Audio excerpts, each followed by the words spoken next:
You know that annoying little hic that shows up seemingly out of nowhere? Well, that's your body just doing something a little bit weird.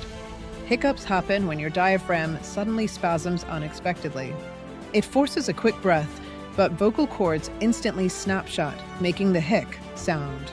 It's like your body accidentally pressed the jump scare button on your system. What causes it? Eating too fast, fizzy soda, swallowing air, or temperature change. Sometimes excitement or stress can trigger it in your body. Fun fact, the longest recorded hiccup episode lasted 68 long years. Next time you get hiccups, it's just your body glitching briefly. Weirdly cute, right?